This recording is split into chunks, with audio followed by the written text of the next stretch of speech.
Whoops. 10 minutes. Okay. Bingo. Is there sound okay from this room? Sounds good. Thank you.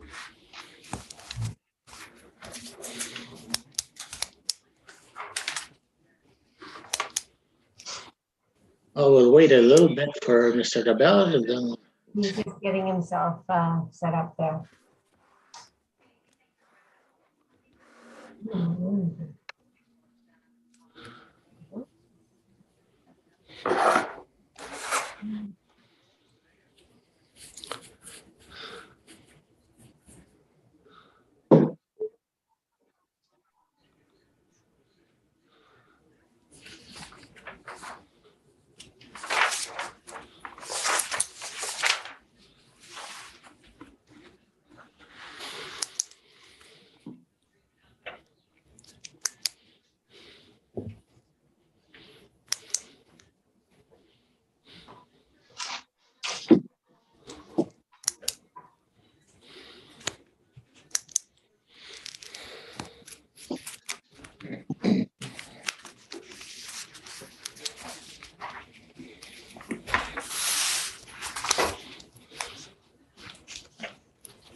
should we start or is he? Just gonna see what he's doing.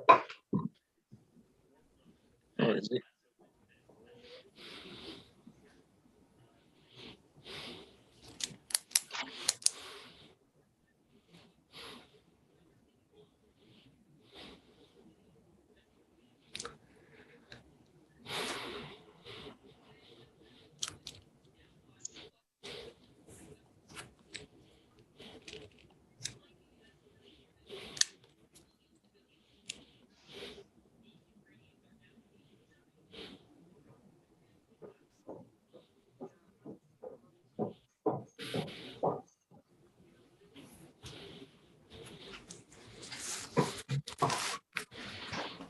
Oh, Peter. So we are 1, 2, 3, 4, 5, There we go. 6. Who's missing? We're missing Yvonne Dehaene. Hello, That's Eva. right. Is he coming tonight or? I didn't receive a call. Nope, I didn't receive a call.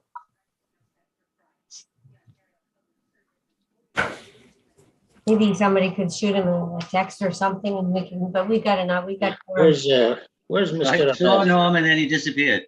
Oh, I better go see what he's doing. Oh, my God. Are you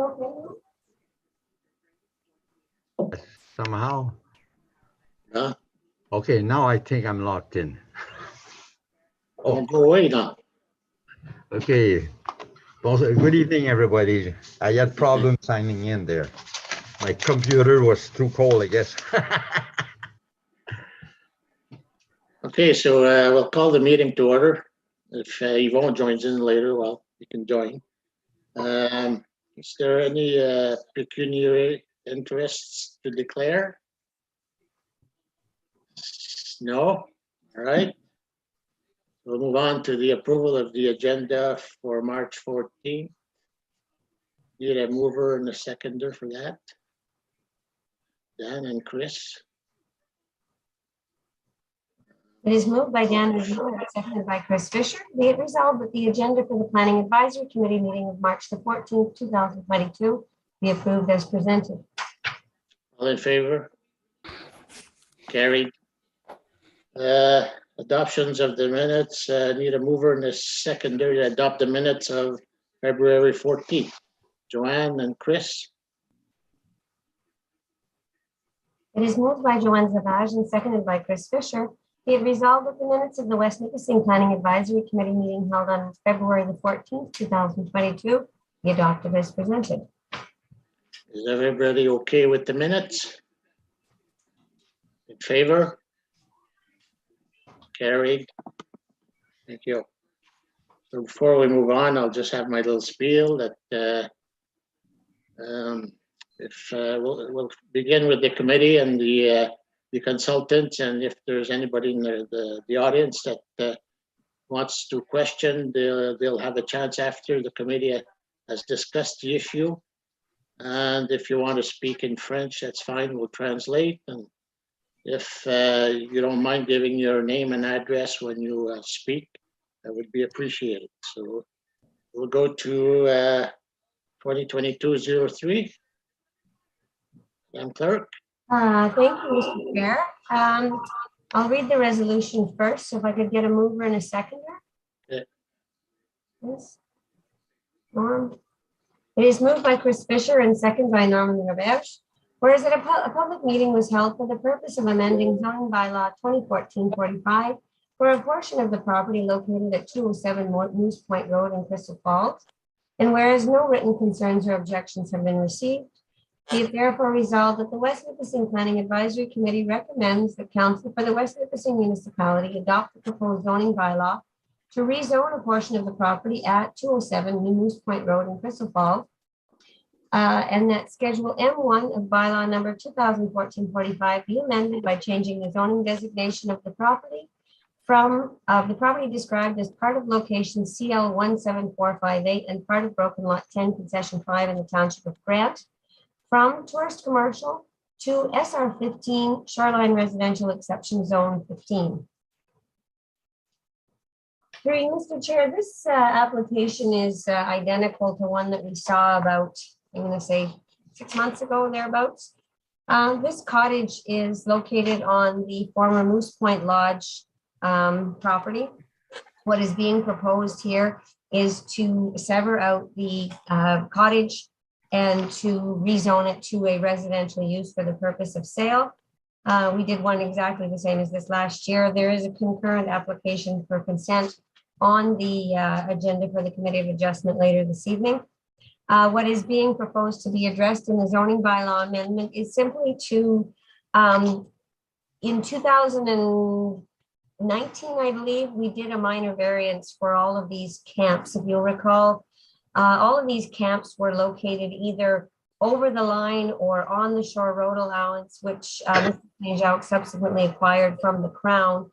As you can see from the sketch, the little camps were all over the place. So what is being proposed here is to sever out the camp and to legalize the location and the fact that there are 2 camps on this property. So the zoning bylaw exception will address the fact that there are 2 cottages and they are, one of them is a bit close to the water. C'est bien mieux de mettre la fiole. Excuse me, Mr. Chairman. Tu mets ton micro en silence, s'il vous plaît. See, in any event, so that is basically what we're doing here is we're just legalizing an existing situation of 2 camps on a property. And I don't know if Mr. Goodrich has anything else to add to the. No, you've been very thorough as always. Thanks. Okay, so I'll open up the floor for the committee to ask questions or clarifications. I think it's pretty well straightforward, but any questions or comments, Mr. Abel? Yes, so if I understand properly there, at the other meeting, we'll be dealing with the with an easement for road allowance to complete the and make everybody accessible to each its parcel, right? That is correct. That's why that's why I see two an existing road allowance and a proposed one to be able to go to the 2 new lots there, camps that will be on the same property, right? Yes, and this. I just wanted a clear picture in my head, and that is a private road, so we're not involved with bridge issue or anything. Everybody who owns property there know it's all private from the bridge on. Okay, thank you very much. Any other comments, Mr. Pellerin? On tient sur mute, nous autres? No? Yeah. Okay. Just curious, Mel, like having a zoning bylaw amendment, does that take care of the minor variance being a smaller lot to 0.4 hectares? What it will basically do is it will replace the minor variance.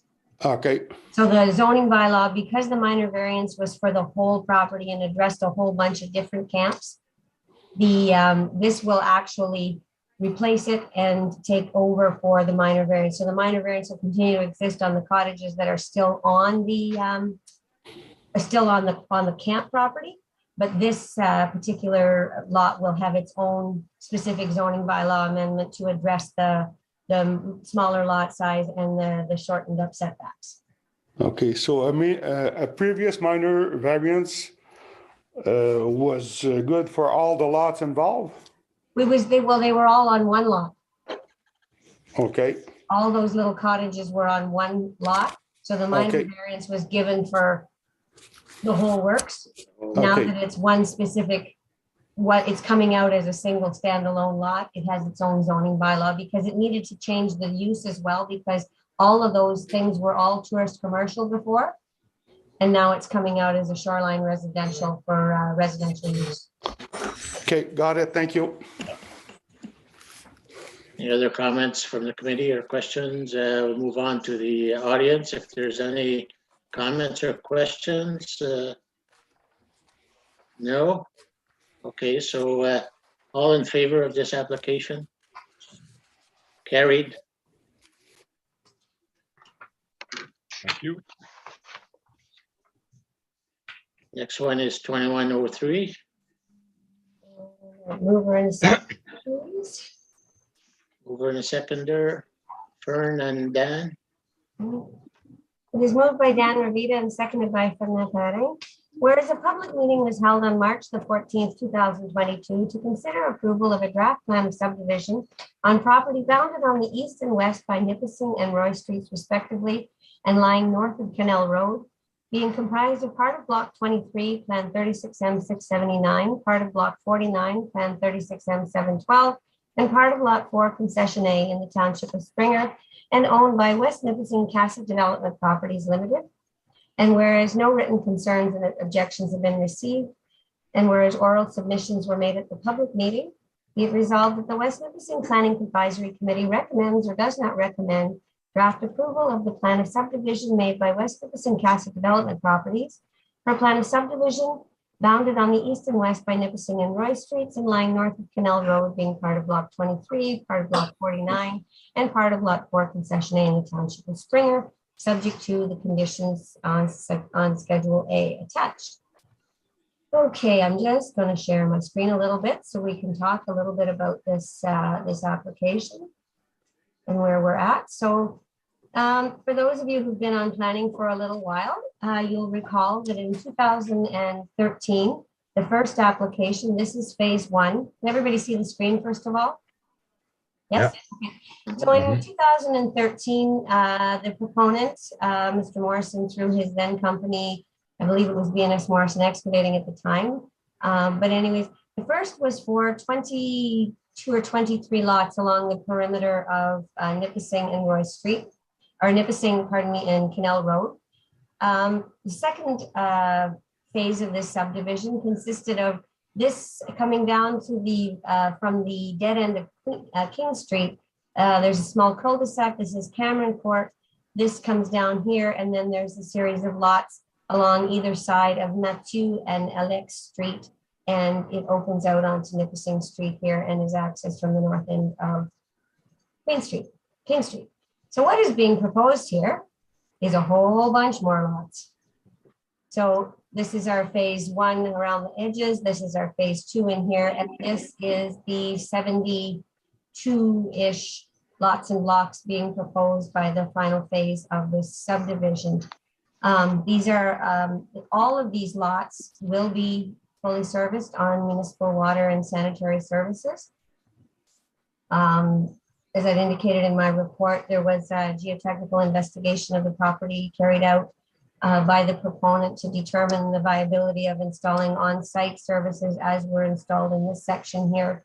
And it was determined not to be a viable proposition. So they'll be moving forward with on-site or with individual water and municipal services for water and sanitary.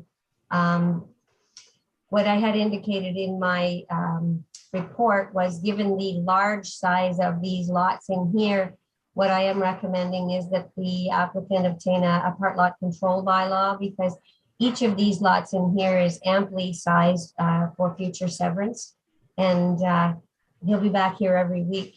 If, you know, it would be easier to put a part lot control bylaw on top of the plan of subdivision. So a pre-approval of all of the potential severances in this area should we wish to proceed in the future. That is assuming that the engineering and the infrastructure is in the ground to accommodate the, you know, all of the, say, 2 services per lot, if that's the way they want to go.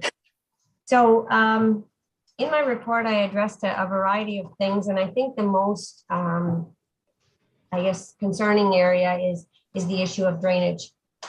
And we have had throughout the construction, more so of this section here, quite a bit of difficulty with drainage. This is kind of a low marshy area which drains mostly north towards the river. It goes north through a couple of private properties and out under 3rd Street, and again across a bit more private property and out to the Sturgeon River. What we have had in this section here at Roy Street is a fair bit of backflow, given the general geographic flatness of the area and whatnot. There's an awful lot of water coming back this way. And what I am proposing, because the amount of water that will emanate from this more intense development is going to create, and I believe, and exacerbate some problematic situations that we have up closer to 3rd Street with regard to some erosion issues on properties where the drainage course passes through. So based on advice that we received from our drainage engineer and the change in use down here, the owner is going to have to, by some means, obtain a legal outlet for this water. Simply can't continue to drain the volume of water that will come off the subdivision through private property, nor deal with the continued backflow onto Roy Street. I'm aware that Roy Street isn't up to standard at the moment, so it is lower than an ordinary travel road would be. But you know, in any event, there's going to be an awful lot of stormwater coming off of here, and with the stormwater management, in conjunction with stormwater management, we're going to require a legal outlet for the water. Just want to see what else I had. It's other sort of exciting things I had. And then I'm going to turn it over to Mr. Goodrich to address, I guess, my my concerns raised in my report. Now the legal outlet for the water can be achieved by a couple of options. One of which is a municipal drain, and for those of you who've been on council for a while, you understand what that is.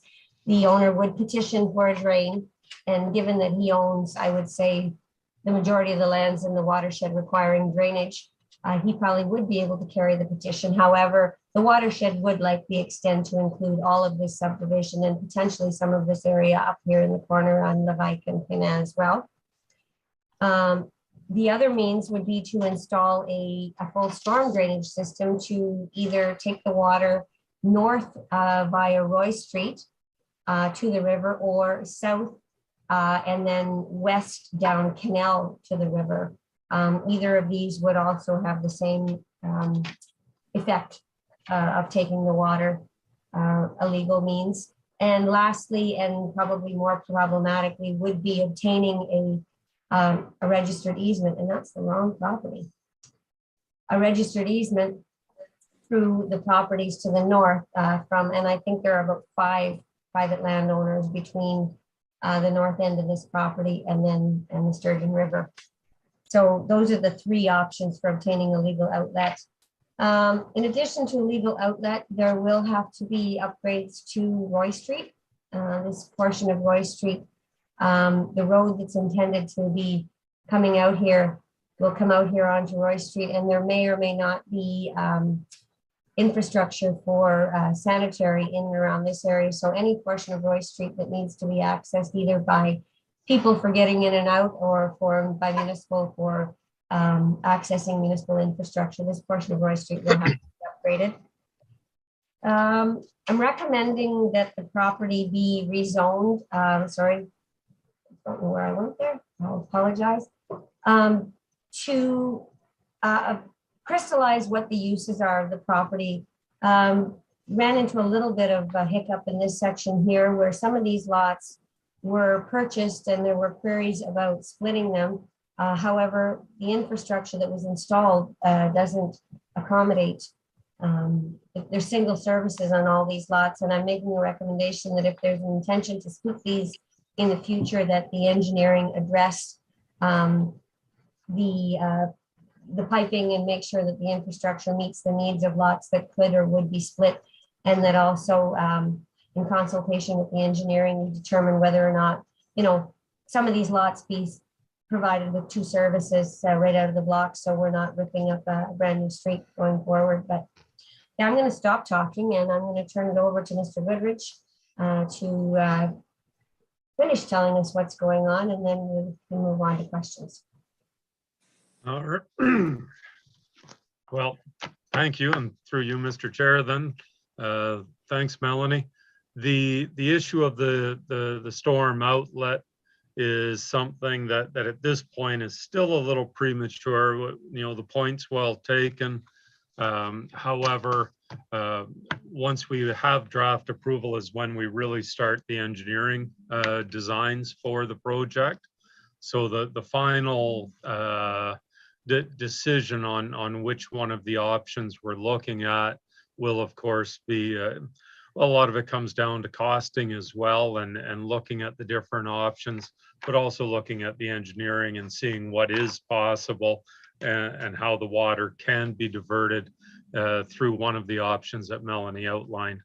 So in the conditions of draft approval as it's written right now, we don't mind the way that's worded. It's just, it leaves it open to the final engineering design to be complete before a decision is made. So that's fine. The part lot control bylaw is a great suggestion because it does open it up to allow these lots to be split if that's the intention, either by Mr. Morrison or by the purchasers of the land.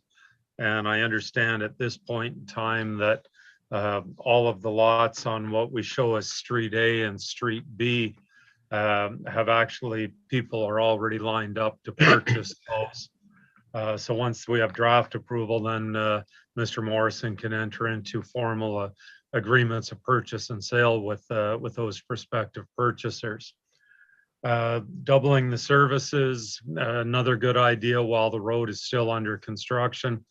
And also that Ted Maurer from Tulloch, he's the engineer who's doing the design work on this project, will be taking that into account for his pipe sizing and slopes and everything else. The only other issue that came up was parkland dedication that Melanie didn't touch upon. That's in her recommendations. She's asking in this area for an actual park to be created, and the recommendations block 72 and lot 4. However, like I say, lot 4 apparently has already been spoken for, but everything's still on the table. Lot 7 might be another viable option, but of course most developers and most municipalities prefer the cash in lieu of to be able to maintain the existing facilities. So right now the condition is left like in the draft special conditions of draft approval. Once again, it's left that final decision is left open. Right now it's worded to either be 5% of the land or cash in lieu thereof. I will be seeking specific direction on that tonight, Mr. Goodrich. Okay, and that's why it wasn't addressed already. Like I say, I know I approached the subject with Mr. Morrison earlier today, and obviously it's from a financial perspective, it's far more advantageous to do cash in lieu of.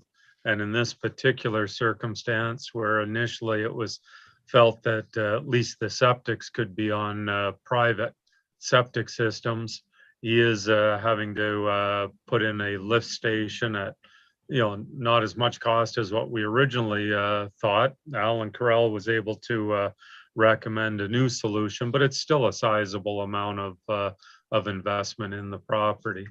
So having to recoup that as well from the general configuration of the lots, might be better off to go cash in lieu of, but once again, that is at the municipality's discretion. So if there's any other questions, the pipeline does run along all the back of lots 1 through 7, as you can see on it. We've incorporated that directly into the lots so that they will be simply subject to the easement over the back of their property. And that's essentially exactly the same thing that we've done on phase 2. So but in this particular case, either right now we're showing that lot 56 and 57 will also incorporate the gas pipeline into their lots. Really not much they can do with it, perhaps put a garden over top, but it's going to lead to a near regular shaped lot, but it will add a little additional lawn for those people to enjoy. The road upgrades on Roy, probably a long time coming, but yeah, those will be necessary in order to complete out the road pattern as we show it on the development. And once again, Tulloch Engineering will be looking at doing the final design on the road for that, in conjunction, of course, with Sean Remillard from the municipality. So if there's any questions, I'd be happy to try to answer them. Okay, any Norm? Yes, thank you, Mr. Chair. Through you, Paul, for the cash in lieu or the land, I think for a subdivision of this size, we're up now with all it is the third application. We'll be ending up with at least 110, 120 lots. I think that's bigger than some villages. So to dedicate an area for a playground, I think would be proper. Looking at the whole, the whole picture, the whole starting from King Street right down to Canal there, to have in the central section of the subdivision. I don't care about the exact parcel, but I think we should seriously consider a playground area. So that's my position.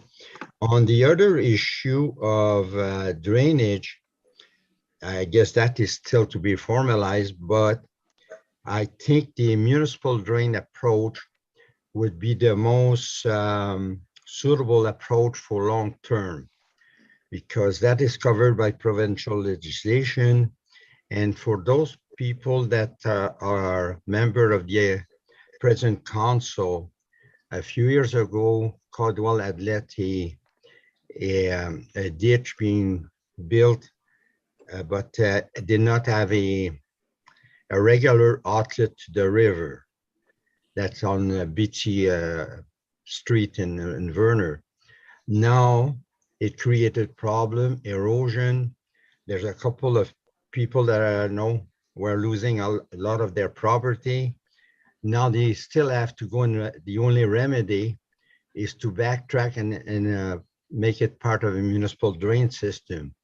So the amount of water, there's water coming, it's a big area there, that will be channeled to one spot.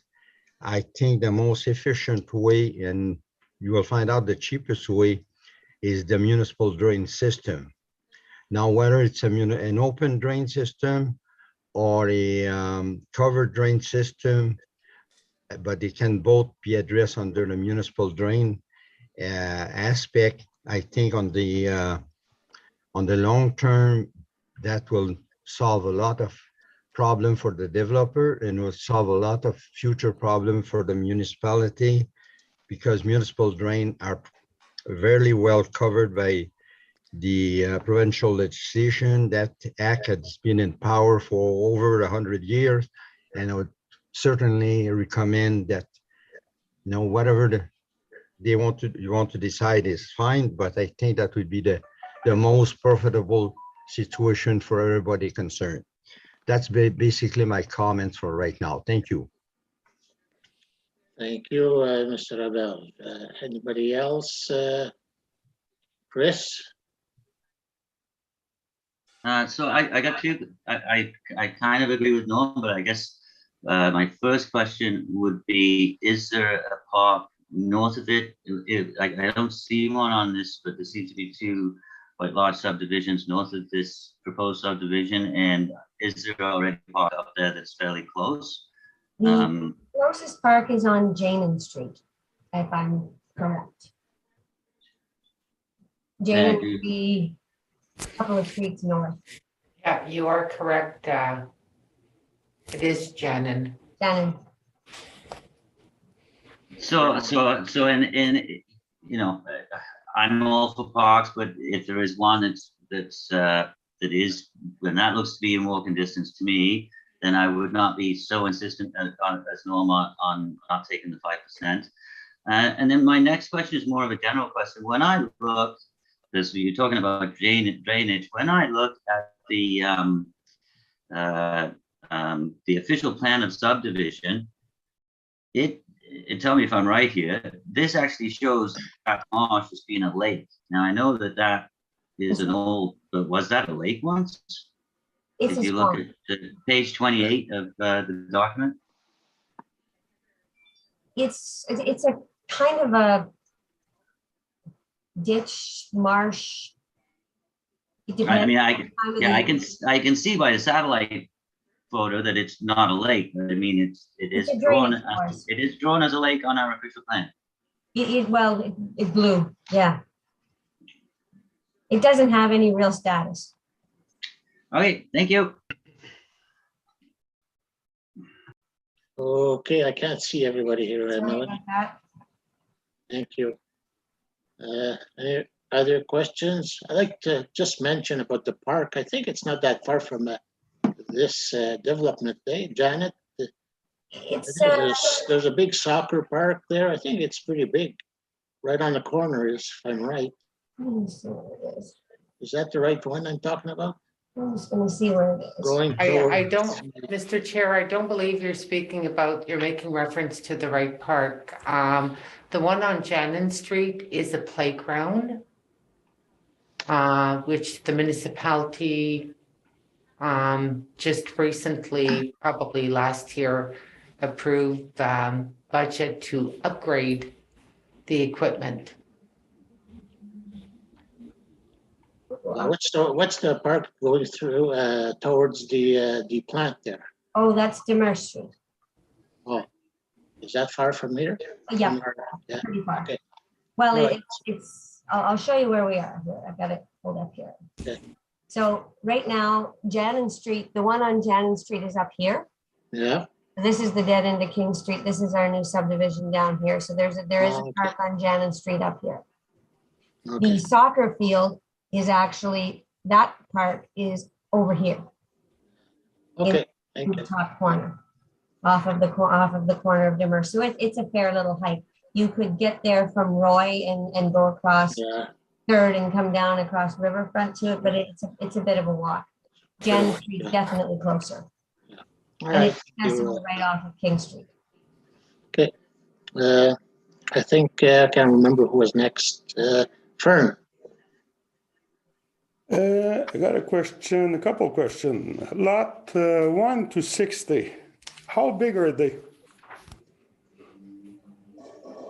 Lots. Sorry, which lots? 1 to 60? The big ones. The larger ones. Oh, the larger ones are all roughly 150 feet by 80, so 46.67 meters seems to be about the biggest.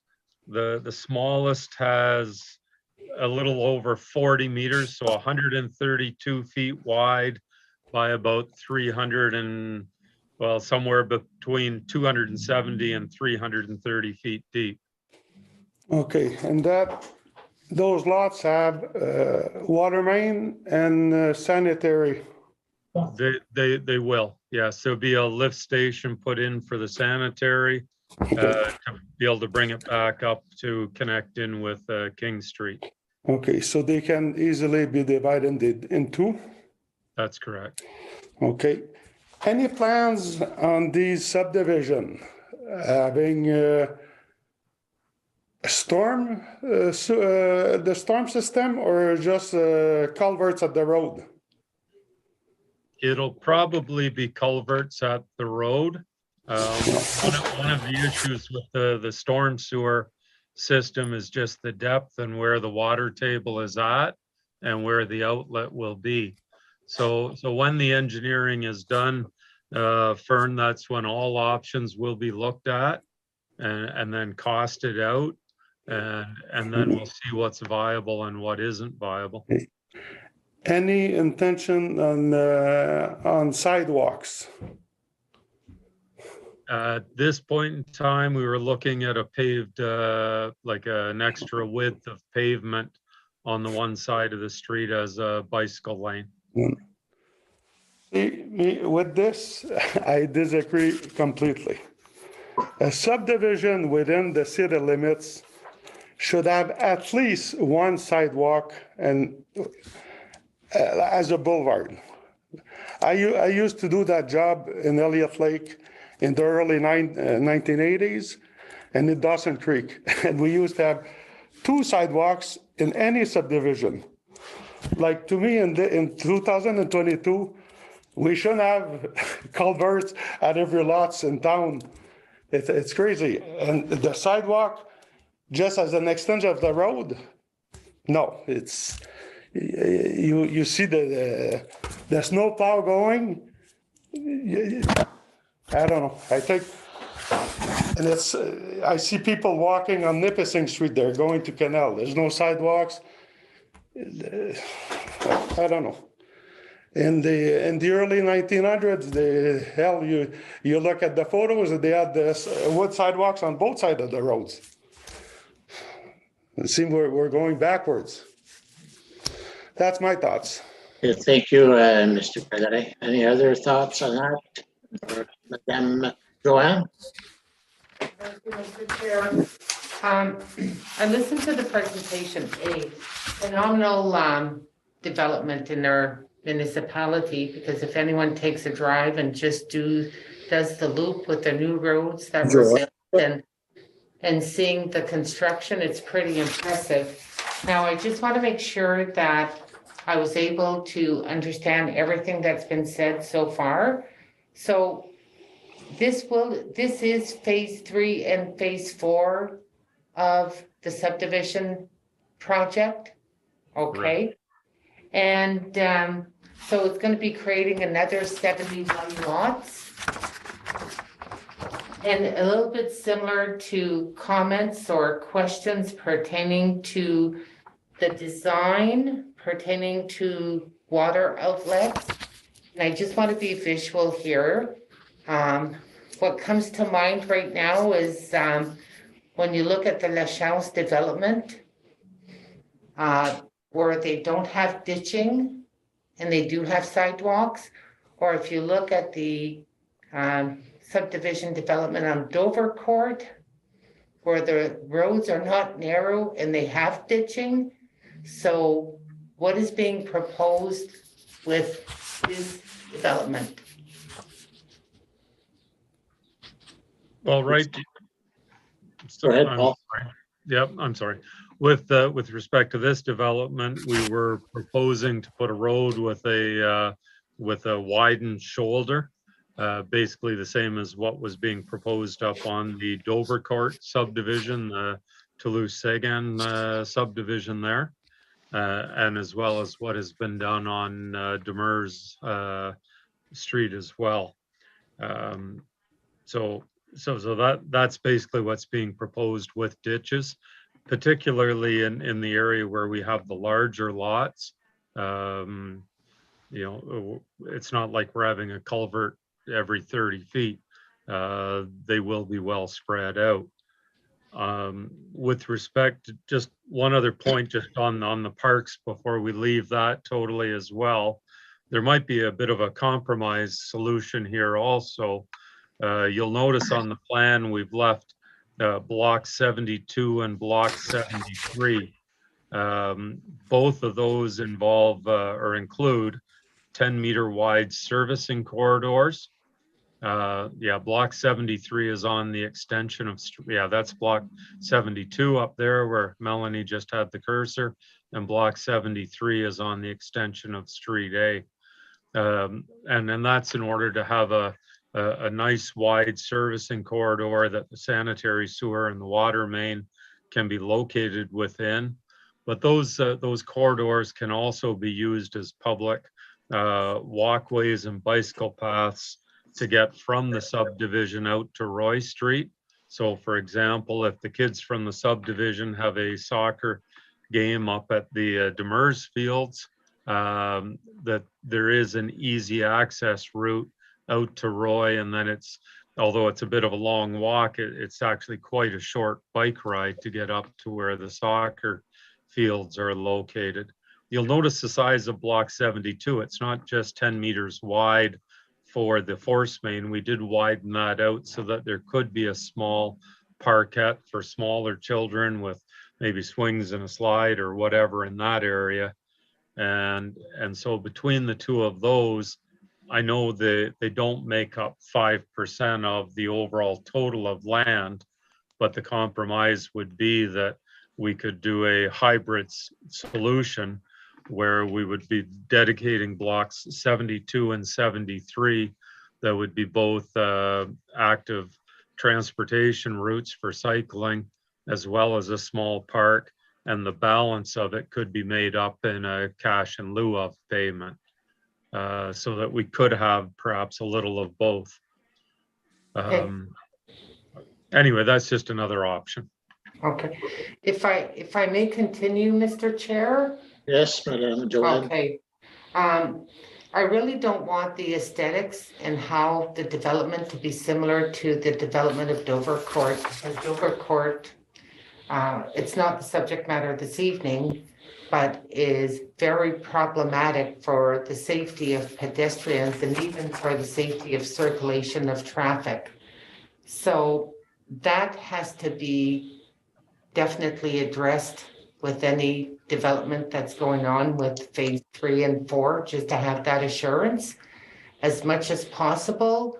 I'm not the engineer. I know that there's going to be professionals that are going to be worked with, but you would hope that a development of that size, that with add-ons, that there'd be an opportunity not just to look at ditching, but to look at closed storm sewers, like we see in other residential development.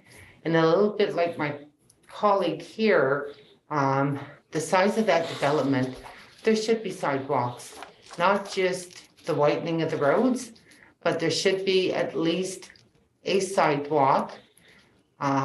It's phenomenal how it's developing right now and the interest, but it also has to be conducive for people that do want to enjoy the passion of walking from that location to neighboring areas within the municipality. So that's one thing. And the other issue that I had is there's going to be a design for the proposed development of Roy Street.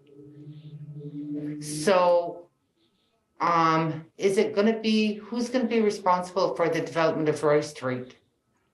Developer. Okay. And I also would say that for the size of this development, it'd be great to have dedicated parkland.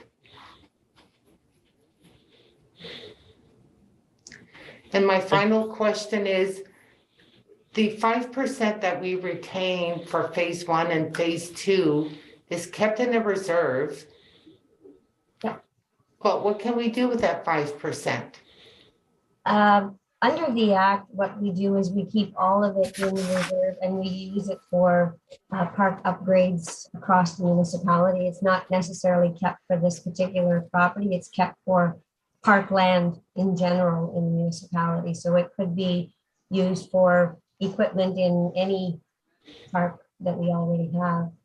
Okay, so if that money is already there in the bank, and then we have a dedicated lot for the creation of a park, that could be funds that could be used for the development of that park.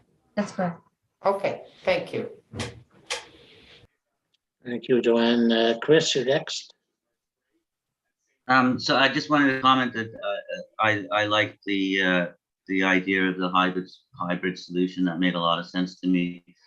Just wondering if I have two other things. So I'm wondering if there is from a planner's perspective, from a sort of healthy subdivision perspective, if there is sort of a magic number that they use for parks, like the X number of dwellings for X number of parks, if there's something like that. And then my other question would be, the other subdivisions above, they don't have sidewalks, right? It's not like the sidewalks in all the subdivisions around this.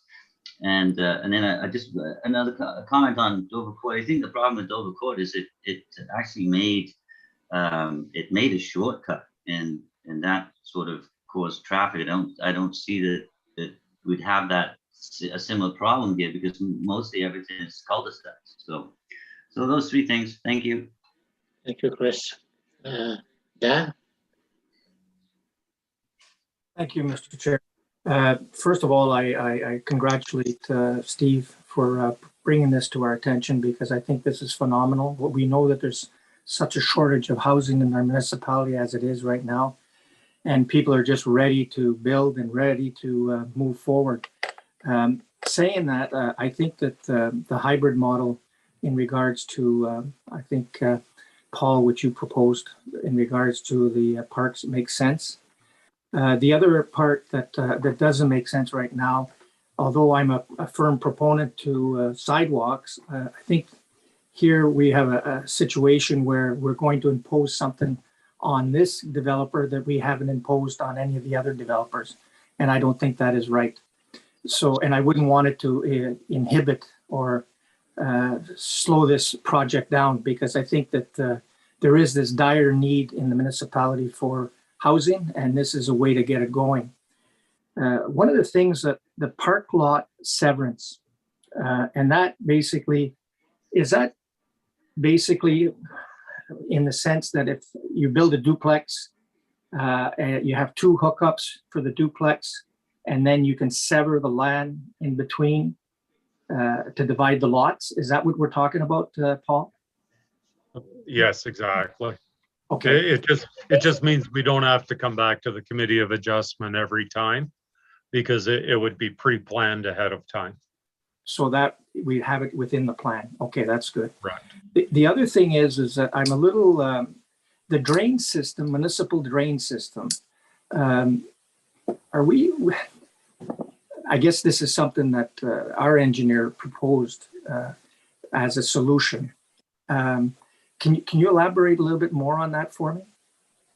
Through you, Mr. Chair. The issue is the fact that this entire subdivision drains through private land without the benefit of a legal easement, or it's not a river. As Mr. Fisher had indicated, it sort of shows in our official plan as a river, but it's actually an unestablished, undefined waterway. We have quite a few of them in West Nipissing, these sort of ravines that run through the municipality, ditches that run through the municipality that ultimately make their way to the river in some way, shape, or form, but they pass through private property. And it's all well and good until there is a significant change in the upstream land use, which in this case, this was just a giant forested lot that drained naturally to the river. And now, as Mr. Robert said, we'll have in excess of 100 homes with roofs and grass and pavement and roads, which the runoff is phenomenally larger than what would normally drain off of a forest, and creating, a burden on the downstream land through which this, so I guess the grandfather right of passage of this water over the private lands in between, it loses its right of passage when you significantly change the use of the land at the top end. That So- makes sense. So basic supplemental to that, Mr. Chair. Go ahead, Dan. Thank you. So what basically Norm is basically saying is to prevent the I guess the mess we have in Caldwell right now, that part, what Norm is basically saying, let's do a municipal drainage system, and that will basically prevent us from having problems down the road.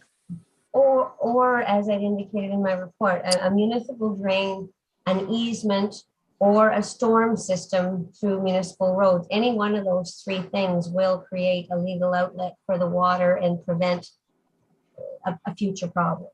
So supplemental to that, it's doable then, what Norm was basically saying? Anything's doable. It will be up to the engineers to decide what's most cost effective, and also for Mr. Morrison and his consultant to determine what works for them financially, while still achieving a legal outlet. Good, I'm comfortable with this, thank you. Okay, Dan. So I guess, Melanie, they have an option of, there's three options that are all favorable for us to leave on the conditions, That's right. right? So there's not really an issue there. They can choose, pardon me? I said, we don't have to pick one, he does. Yes, eventually, but we're satisfied with either of them. That's what I'm trying to say. Okay. And next, Joanne. Okay, in line with that, once the design is done, based on the options that have been identified, is there going to be a design presented to council, or what's the next step after that? Once the development is ready to move, is the subdivision agreement coming to council with a proposed design? Yep. And then at that moment, we'll find out exactly what's going to be the type of storm sewer, water drainage approved, recommended or approved. I guess what I would like to know tonight is I would like to get some consensus from this committee as to what they would like to see.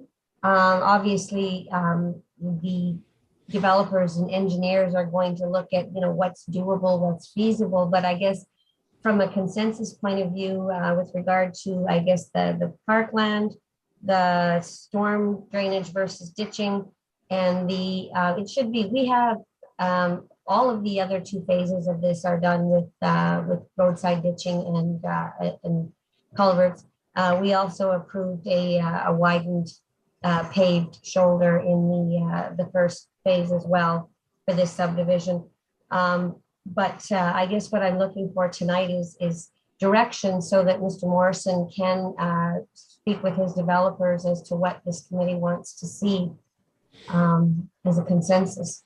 And ultimately, of course, it comes back to council as for the subdivision agreement. Does that answer your question, Joanne? It does. And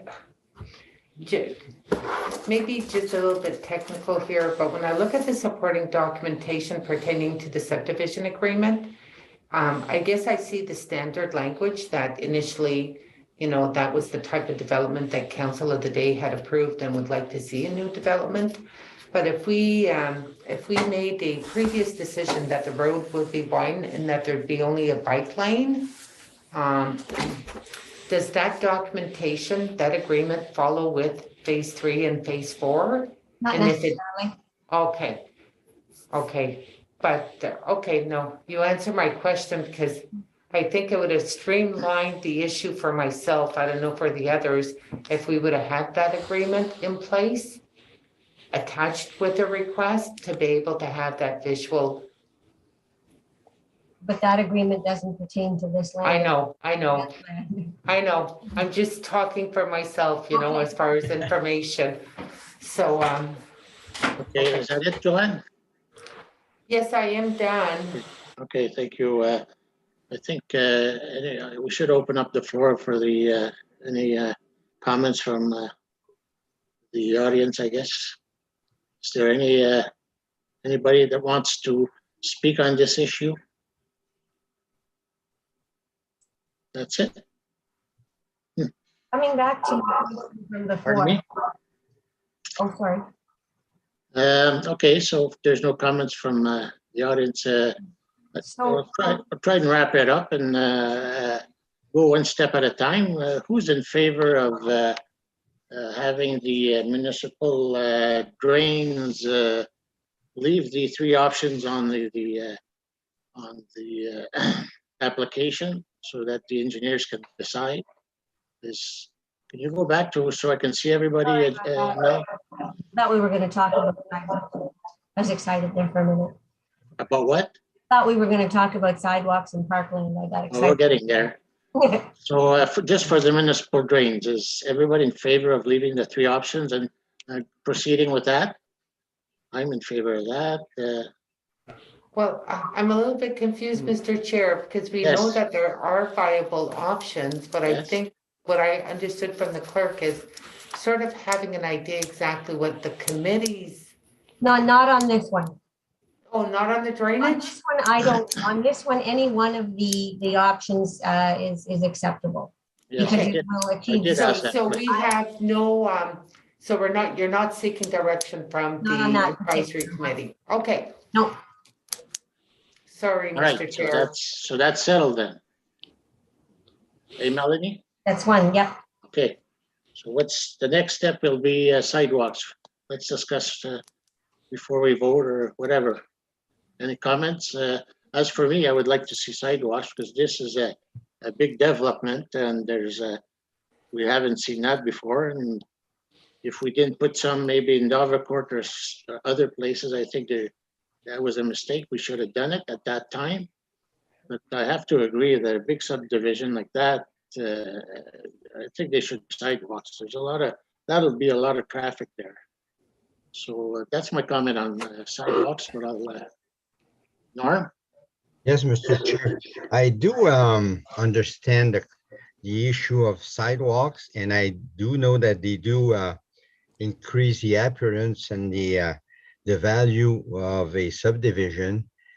But the thing is, from this proposal to anywhere that has access to it, whether it's Roy Street or King Street, we're connecting with streets that don't have a sidewalk. So we'd be walking on a sidewalk, then going either on a larger pavement, and then you'll get into sidewalk situation getting closer to downtown. So I can see where some members would have some concern imposing a sidewalk when it does not connect with a sidewalk pattern. That's I think is part of the dilemma, and I think that's what Madame Joanne was trying to refer to a while ago when she asked her question about Roy and King, is the sidewalks would not connect with any existing sidewalk. But I guess we all have to express our opinion on this one. So if there's no other discussion, you can call it to a consensus there, but Okay, thank you, Mr. Rebels. Any other comments? oh, you have some there. Oh, that's okay. You have two hands up. Okay, okay, I see them. Joanne? Okay, you know what? When I'm making reference to sidewalk, I'm not saying that every street within the subdivision needs to have a sidewalk, but I think that there has to be a path, a sidewalk, either around the subdivision that leads to existing sidewalks, because there are existing sidewalks. We just rebuilt new sidewalks along Nipissing Street. And I'm not convinced or sure that when we're saying that there's no sidewalks that are within the vicinity in the other developed areas, neighboring this development that there's no sidewalks whatsoever. I'm just making reference, a while ago, I made reference to have a good visual. La Chance subdivision, if I'm not mistaken, they do have a sidewalk. Dover Court, that's a different issue on its own. They don't even have the room for a bike lane. But this one here, what I'm saying is I'm not looking, and I'm not an engineer, but I think with the size of the development, it would be great to have a walking pathway or a sidewalk that's designed to at least do the loop for those that do want to walk. And it's unfortunate because right now we're getting all these development done in our backyard for future years. And after that, they come, and not because they were not well developed, and I'm not blaming the developer. It's the fact that we're not, we're trying to make it least expensive as possible to the detriment of those that will be residing in those areas after. And maybe I'm wrong, yeah, it does increase the cost, but right now, that cost is recovered when those lots are being sold. So what I'm recommending is to at least have some sidewalks designated at certain areas, that there could be a loop where people can circulate around the subdivision leading to existing sidewalks. And I think that would be an excellent compromise if that could be incorporated in the design. Thank you, Dan. Hey. Oh, sorry, Dan. Hey. Fern had his hand up, sorry. Okay, just one comment. To me again, in 2022, at least to a minimum, we should have one sidewalk on every street within the city limits where there's water and sanitary use. Because these lots can be way smaller, and it's affordable, and the price can be incorporated when you sell it. That's my comment. Thank you, Fern. Okay, Dan. Correct me if I'm wrong, Melanie, but there are no connecting sidewalks to that area. The closest one would be on Roy Street, up from Roy Street, but it would be on the other side of the road. That would be the closest one. Other than that, there are no connecting sidewalks. And to say that you have a sidewalk going around, I don't know how you would do that, because some of the area has already been developed. So I did take a quick peek. I was actually just gonna I took a quick peek to see where the closest sidewalk was. And I'll just, I can share this for a second. I think, and I'm gonna turn off of the transportation here so I have a better look. I believe that the next sidewalk would be north of 3rd Street. But that's, I don't. No, can't be. No, There's no no sidewalks here. There's no sidewalks on 3rd. No, this is our property down in here, and this is the end of King Street, Levike. There's no sidewalks on 2nd, on 4th. I don't see one on 3rd. I believe there is, as the mayor indicated, I think there is one on Nipissing now that leads at least, I think, to Jannon Street. Yes, but the one on Roy is way over. That's the only, there's no connecting, so they have to go on the road. The one on Roy is up here. Yeah. So at this moment, nothing touches. Supplemental to that. Go ahead, Dan, waiting for your comment. So Paul, how would this change the project if we were to enforce a sidewalk on every street? Well, it does add to the cost, but then it's where is the sidewalk going to? So there is, like pointed out, there is no connecting links. There is a sidewalk on the far side of Roy Street, right down to where Majot comes out. And I was zooming in on Google Maps as well.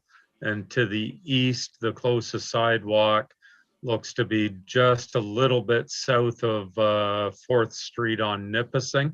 I don't think it goes all the way to Levi Street, but it's hard to tell with the tree cover. But it appears that there's a sidewalk on the east side of Nipissing from about 4th Street going north. Yeah, it goes to Janet. Although I'm not sure if that's just yeah, okay. It goes to Aubrey, actually. It goes all the way to Aubrey now? No, I must have an old image. Yeah. I'm sorry, it doesn't. It goes to Janet. Okay. Yeah, so I'm not sure if the municipality is looking to extend some sidewalks on some of these connecting links.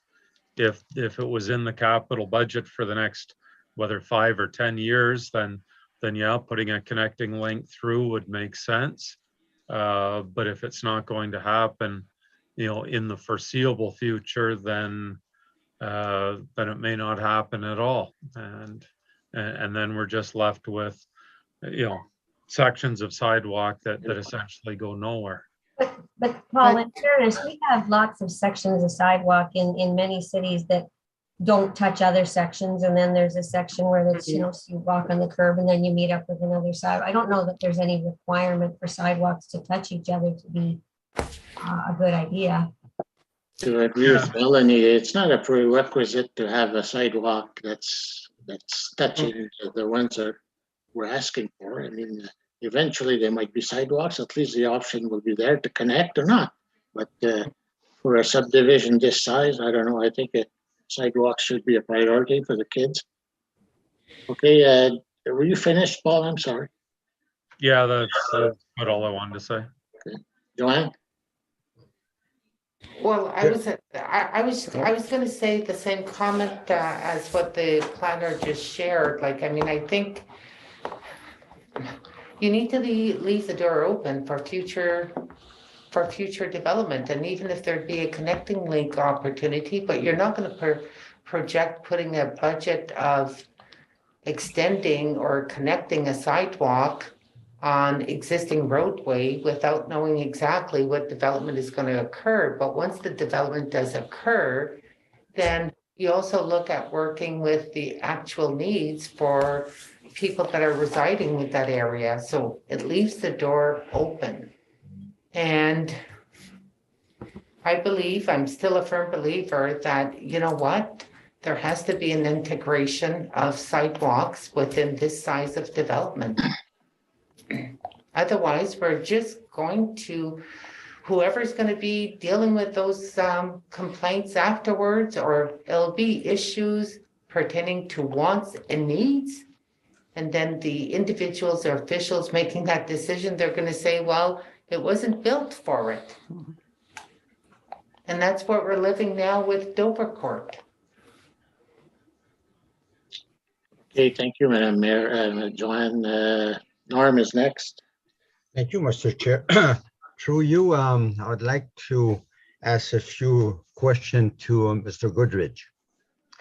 Yes, Paul, on this issue, you mentioned that you were looking at having a hard surface with an allowance for a walking path, right? Right.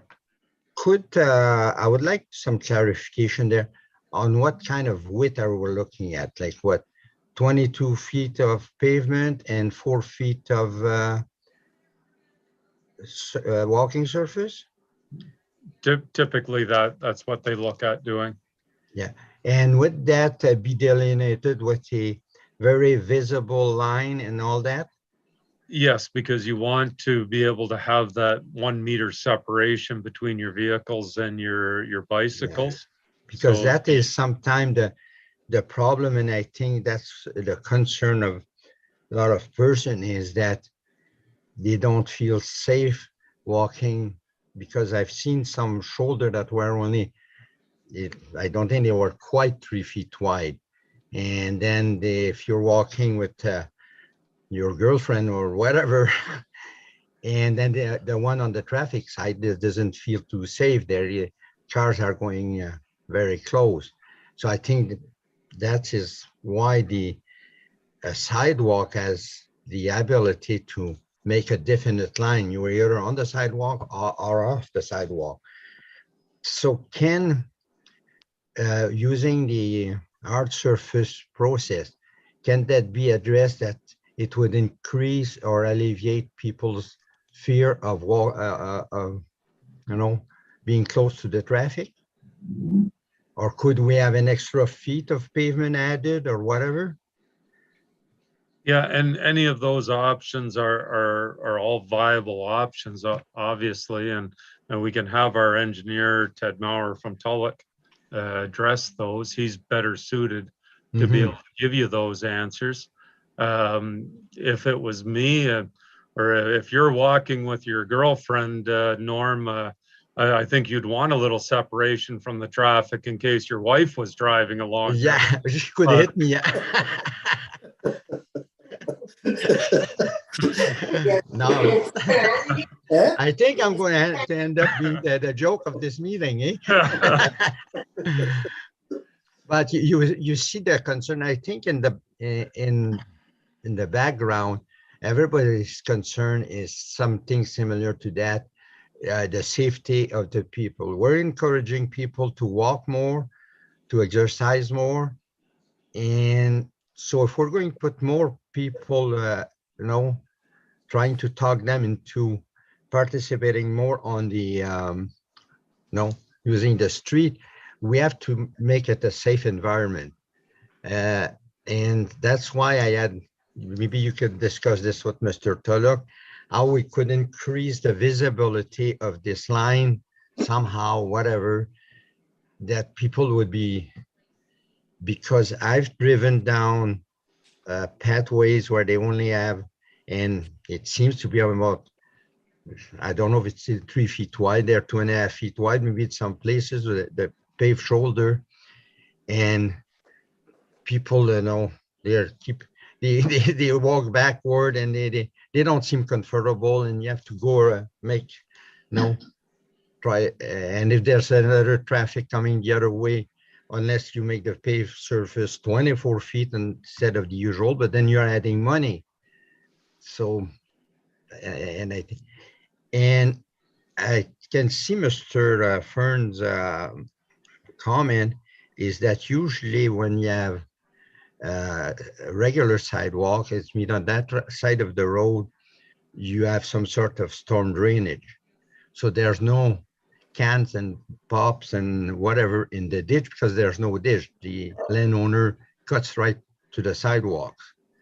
So, but this can be addressed, even a proper soil that can be maintained easily by the landowner, and then they will cut right to the paved surface. You have to have your subdivision so it looks nice, is appealing, and people will respond accordingly. That's, I hope I didn't talk too long there. Hey, thank you, Mr. Ravel. We'll go to Dan and then Chris. I guess this question, Mr. Chair, is to Paul. Paul, when you said a bike path, I just assumed that you were saying that was going to be what the Ontario Bike Association says, which is 2 meters. Because as a bike path, they usually say 2 meters. Is it bigger than 2 meters, or I just assumed that you were talking about 2 meters. Well, typically 4 feet is 1.2 meters, which is a little lesser size, but all of these options can be looked at. I'm a cyclist. I like having the extra lane along. I cycle along Wassy Road or Highway 654. best thing they ever did was put a bike lane on both sides. And I think over time, it will also prove to also protect the pavement, because you see the pavement always breaks down at the edges. So if your heavy truck traffic and car traffic is not driving right at the edge of the paved surface, you don't get that same breakdown in the roads as quickly. So it does preserve the longevity of the road before it has to be resurfaced and repaved, which then works for everybody. So if it means a little wider bike path in order to have pedestrians and cyclists on it, that might be an option as well. So you said that the path that you're recommending is 1.2 meters? Well, it's what I've seen done in other areas, but if we go to 1.5 or 1.6, because it's not in a residential subdivision such as this, it may not just be for cyclists. Like Joanne says, you may have pedestrians out walking also. So having that extra little bit of a width for a pedestrian path, and still the cyclists can get by them without having to go out into the traffic, may not necessarily be a bad thing. Okay, thank you. Thank you, Chair. Hey, Chris? So I just wanted to make just a point that nobody's mentioned, because yes, Sidewalk does add value and the developer can actually recoup it. But over the last little while, a lot of people have said to me, because this ultimately does add to the price of these houses, and in this day and age, a lot of people are saying, how are my kids ever going to buy a house? So the no sidewalks shoulder thing actually does keep the prices down. You can argue the developer can recoup it, but you're actually inflating the prices of these houses. Just a point. Thank you. Thank you, Chris. Okay, so we need to move along. Is it the same thing, Chris? Fern, I just want to have a vote on sidewalks or pavement. No, I got one more question. Okay, go ahead. Two questions, Paul. What's the width right now for the road line, one side? For the road width? Yeah. For the pavement. Typically, For the the pavement. pavement's about 22 feet wide. No, okay, half, so it's about 11 feet. Yeah, 11 feet either side Okay, of center line. Okay, my next question. Let's see if you add 4 feet of asphalt compared to a sidewalk on a 50-foot wide lot. What's the difference in prices?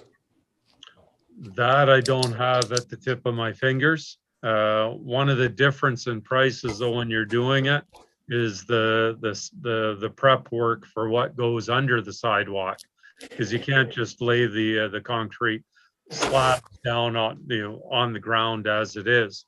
So when Same you're as the doing it road. when you're doing it with the road, you just extend that base a little bit wider, rather than having to pick up and leave a boulevard and then prepare just on a smaller width. So typically you need smaller equipment to do that, as opposed to your road building equipment. Yeah. I don't think there's a whole lot difference in the costs. Because you need a lot less preparation for the sidewalk underneath. I know, because Yep, that's what I used to do. No, absolutely. And but like I say, I just don't have that information. So when we're doing the subdivision agreements, it's the engineer will work out the costing of each. And when we're doing the agreement, we're also doing these in consultation with the municipal staff. And so we'll put forward, or Mr. Maurer will put forward his design. He'll run through it with the municipal staff. If they're happy with the design, or they'll make recommendations that, Ted, no, we don't want 4 feet, we want 5 feet of width, then, Ted will redesign based on that, and then he will cost it out. So it's the engineer's responsibility to do the costing on it. And that's what goes into the letter of credit, is based upon the engineer's costing of the works to be provided.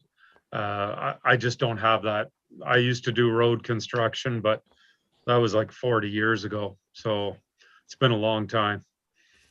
Okay. Okay, thank you, Paul. Okay, I just want to move on the sidewalk issue, see who's in favor of adding sidewalks to this application and who's not in favor. So we'll have a vote, then we can go to pavement or not if we want, but who's in favor of sidewalks? I am. Are we talking, the question is for concrete sidewalks? Yes. So, Okay, okay, we clear? Okay, I'm for sidewalks. 1, 2, there's 3, and there's 1, 3 and 3. 2. What do we need here? 1, 2, 3, four. 4 defeated, I guess. So sidewalks are not in the cards. I guess now, do you want to discuss the pavement, or is it? Well, leave not having something is not an option. It's either concrete or the paved Yeah. So shoulder.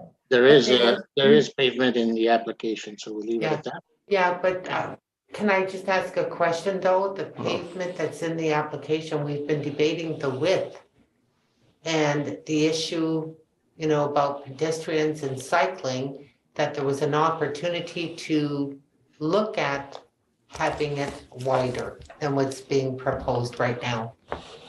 So can that be a question that can be addressed right now? Sure, I guess anything can be addressed. So what are your thoughts? Are we going to arrive at a consensus here on the width? Is there any comments? I guess maybe I'm let you, wrong. Paul can address it, but you could perhaps do first of all, do we only want it on one side of the road or both sides of the road?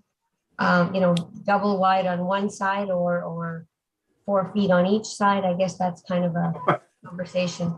I'm just That's quite muddying a up bit, the waters. So let's, I think, what's the proposition now is to have it on one side, Paul? Yes, that's what the developers. At what, 1.2 you were saying? 1.2 meter. Right now it's at 1.2, but why don't we just leave it as a paved shoulder? We'll have direction to the staff to review this. It still has to come back to council in any event for the subdivision agreement. Yeah, at least but Paul, Steve's not gonna pay Ted to design it and have council shoot it down at the subdivision agreement point. But we would be going through the staff, as part of the process. From these nice people. We need to recommend something, right? So what's our, But at least if we leave it till later, we'll know what the cost implications are. And, to Mr. Fisher's point, what's it going to add to the costing per lot? And if it's negligible, it's not a big deal, so but Mel, if we can't decide, can we bring it back at some point, or we're gonna run out of time? Do you want your draft approval? Because without a decision point here, we kind of can't give draft approval with an open-ended. So we need to decide tonight? I think we should pick a minimum anyways. Yeah. Okay. So Yes, what's, Mr. Chair. so what's the consensus for minimum? Let's go around. Mr. Chair. I'm just gonna. Well, Yes, I Ms. think, Mark. I just want to highlight that Mr. DeBelge had his hand up first. Okay, Mr. Rebels. Yes, Mr. Chair. I think to expedite that, we should say, I will state a 1.5 minimum width and call the vote on it, and we'll see what happens. Well, if somebody wants, How many feet is that exactly, Paul? pardon me, How many feet is 1.5 meters? 5 feet. yeah, that much. Yep. And So are we who- looking just at one side or two sides? One One side. side, that's what's on the application. Okay, And- okay. and- I just want, Okay, go ahead. sorry. Go ahead, Paul. The reason for the one side is because whichever side has the bike lane also has no parking signs on that side. Because Okay. otherwise, if you put it on both, people park on the bike lane and it just forces everyone back out onto the road. That's why we only do them on one side. And if we're voting from 1.2 to 1.5 as proposed, what's the difference between both? 4 feet to 5 feet, Pardon, excuse, from 4 feet to 5 feet. IP. IP. Okay. Okay, Who agrees with 1.5? can I just, Mr. Chair, sorry, before the vote, what is the standard size? There must be some type of size when it comes to a bike lane and pedestrian way, which is combined. What is the norm? No. I'm asking the question through the chair, directed to Paul from experience. Is there a norm or a standard size, which is normally adopted within subdivisions for a combined bike way and pedestrian? Like, we're throwing numbers right now. I don't even know. Well, Madam Joanne, we're going to vote on 1.5, okay? And then that's what we're going to agree. If we don't agree with 1.5, we'll reopen the discussions. We got to end this. So who's in favor of 1.5? But I'm Mr. in Chair. Okay, it's carried. That's it, 1.5. Paul, 1.5 meter paved shoulder. I'm sure that's above standard. And now I've forgotten what my last issue was. Well, Oh, that's the something- parkland, the The parkland. parkland, yeah. And we'll try to be quick. Okay, so we have a suggestion from Paul saying that there's 2 lots plus, Yeah, I'm not I don't want to rain on Mr. Goodrich's parade, but he's offering us the gas main again. And What? he's offering us the gas main, the high pressure gas main. no. He's offering us, I have a problem putting small children in swings on top of a high he's pressure. offering us block 72 and 73, if I. I'm Yeah. just pulling this back up here so I can That's see. what we're discussing 72 and 73 plus cash in lieu. 73 is the gas main. No, No, that's not the no, one then. no. 73, right down Down there, below. down. No, up, It's the extension of Street Oh, A. down here, yeah. they don't touch. Eh? No, but they come out to Roy Street. So it provides an But this is the access swamp, route. Paul. Pardon me? This is all swamp. Well, no, this Okay. will be, they'll be grading that out as part of the engineering design. So when we spoke with Ted, he's looking at, and that's why we say maybe the municipal drain isn't the best option. But that is where we're putting the pipes through to get up, because the pump station is Right going about to be right about there. So we have to drain over to that, and then it gets pumped north on Roy Street and then goes out through block 72 to the manhole. No, it goes to the new road that's being proposed, the cul-de-sac. Okay, It comes out through block 72 up to that manhole at the bend in the road. And then from there, it's gravity fed out to King Street. so it's not sure about the suitability of like lot 8 and 73 What? or lot 6 or lot 8. And it's just that block 72, how big is block 72? Sorry. It is, I'm not sure what the back of it is. You're looking probably at about 130 feet at the back of it by 35 feet at the road. Very big. Not really that big. And lot 50 is a little bit bigger than what it needs to be right now. We could probably squeeze it a little bit, shift the lots a little to the east to make up some of that area.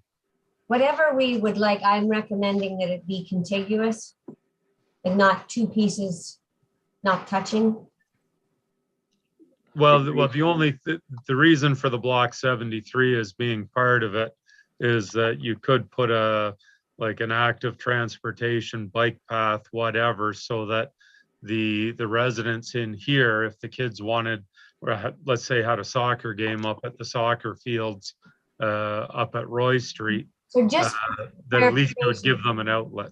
block 73 is just this narrow piece right here, right? It's 10 meters wide, 33 feet So wide. 50 feet by, and it's not contiguous with block 72 at all. No, that's correct. Well, I thought that block 73 was the whole thing below No, that. it's just this little strip. Oh, okay. It's, yeah, Okay, okay. I'm not recommending that. No. What's your Okay. recommendation, Melanie? Well, my recommendation at the outset was block 72 and lot 4, but as Mr. Goodrich has indicated, lot 4 is already, I guess, already spoken for. No. Well, But I think, you know, if we want a piece of parkland, we want something sufficiently big enough to do something with. Okay, part Yes, five. yes, I think, Well, the other option too was lot 7, because then it can also service the other homes along Roy Street. And there will Lot 7's be, not accessible from the rest of the subdivision. You gotta walk out and come back in on Roy. no, you would walk out through block 72 or walk out through block 73. Both would provide direct access to it. And it would also then be more accessible from lots 16 through 36 on the road to the south, as well as being accessible to other lots across the street. Because once Roy is upgraded, There's nothing think- across the street. well, not yet, because Roy Street's not up to standard, but as we're all aware now, we will be bringing it up to standard. Once Roy Street comes up to standard, you may see a lot more development than occurring along Roy Street. My only recommendation is I think it needs to be a little bit more central. okay, Madam Clerk, maybe we should have a vote on who wants parkland and 5%, then we That's can. fair. We'll give Paul a chance to look at his lots. So who's in favor of cash in lieu instead of parkland? No one? Okay, so that's settled. So Paul, we need something that's central and accessible. You have something for us, or? Yes, Mr. Morrison. Through you, Mr. Chair. What about lot 52, which is right beside block 72? Or not 52, sorry, block 50. Block 50. You mean lot 50? Lot 50, Lot correct. How about lot 50 and block 72? But I'm saying if we did block 72 and block 50, would that work? Yes. That works. Perfect. Does that work for most of us? Yep. You want to return to the other screen so I can see? Obviously, that works out to slightly less than 5%. Are we comfortable with that, or do we want an equivalent on the additional percentage for cash? Let me see the people, Melanie, please. Sorry. Okay, so those two lots plus cash in lieu, is that okay with the committee? Who's in favor of that? 1, 2, 3, 4, 5, 6. Okay, carry. Oops. That's carried. Percentage is Paul the balance income. Pardon? So whatever that percentage of land Yes. is. Okay, Mr. Morrison. 3%, give us the other 2 in cash. Sorry, Mr. Chair. I was just wondering, so you're saying the lot, block 72, lot 50, and what's the balance, Melanie? Paul will have to do the math, Just Steve, to, for whatever percentage that is. I have a proposal. How about I build the park at my cost? Oh, my God. Hey, that's nice. That way we know it gets done and we know we've got a good location for the kids moving that area. So you're talking just the landscaping and the clearing and, That's correct. Okay, Mr. Chair, yes, Joanne. I would like to vote on that issue because I think it'd be an excellent proposal. That's where we were going. Okay, So all in favor of Mr. Morrison's proposal? so block, I like it. Melanie, what did I? I You love okay? it. We're good. Okay, we're all good. Okay, so people, I think that covers the issues that we needed direction on. I just want to apologize first to the people for the 7:30 meeting. If you just bear with us, we're running a little bit behind. We have one more application to get through, which Okay. will go fairly quickly. If you'll just bear with us, and we'll be with you as quickly as we possibly can. So back to the vote on the draft plan, incorporating everything that we've talked about here tonight.